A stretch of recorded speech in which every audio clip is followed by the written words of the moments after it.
नारायण नाव वडे जनधन माता पिता एकच विषय तो म्हणजे देव. आणि महाराज म्हणतात की देवाला कैवारी करा. एकदा का देव कैवारी झाला की मग कशाचं स्थान नाही. द्रौपदीनं देवाला कैवारी केलं बघा. धर्मराजा जेव्हा जुगारामध्ये हरला, आपली सर्व संपत्ती चौघा भावंडांसहित हरला आणि मग काय करावं म्हणून त्याने द्रौपदीला पणाला लावलं. शेवटी द्रौपदी हरली आणि मग कौरव जिंकले. कौरवांना आनंद झाला आणि पांडव निस्तेज होऊन एका बाजूला बसले. आता कौरव जिंकले, कौरवांना आनंद झाला, कौरवांना वाटा मिळाल्या, दुष्टांना वाटा मिळाल्या. आणि मग दुर्योधनाने सांगितलं दुशासनाला की जा आणि त्या द्रौपदीला घेऊन ये. आणि दुशासनाने गेला आणि द्रौपदीचे केस धरले आणि द्रौपदीला ओढायला लागला. द्रौपदी म्हणते की अरे मी रजस्वला आहे, माझ्या अंगावर एकच वस्त्र आहे आणि अशा अवस्थेत मला सभेत नेणं योग्य नाही, बरोबर नाही.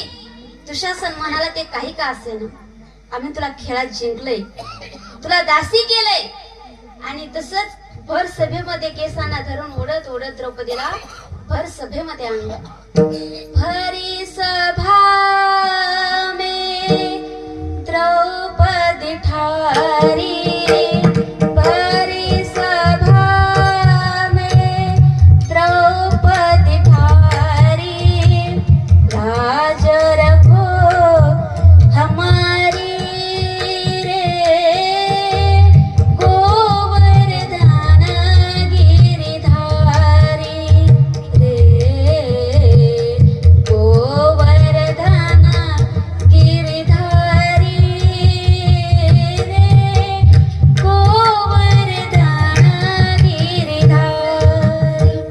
आणि भर सभेमध्ये द्रौपदीला ओढत ओढत आणलं. दुर्योधन म्हणतो की द्रौपदी, अगा त्या पांडवांकडे काहीच राहिलेलं नाहीये, तू आता यांच्याकडे राहून काय करणारेस, तू आता माझी पटराणी हो, माझ्या मांडीवर बस. तेव्हा द्रौपदीला वाटलं की अरे एवढे माझे पती सिंहासारखे असतानाही दुर्योधन मला असं बोलायला लागलाय आणि माझे पती गप्प काय शांत का बसलेत.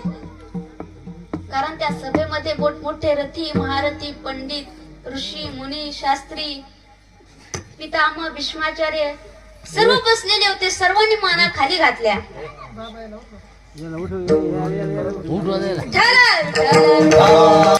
पण भीमाला ते शब्द सहन झाले नाही.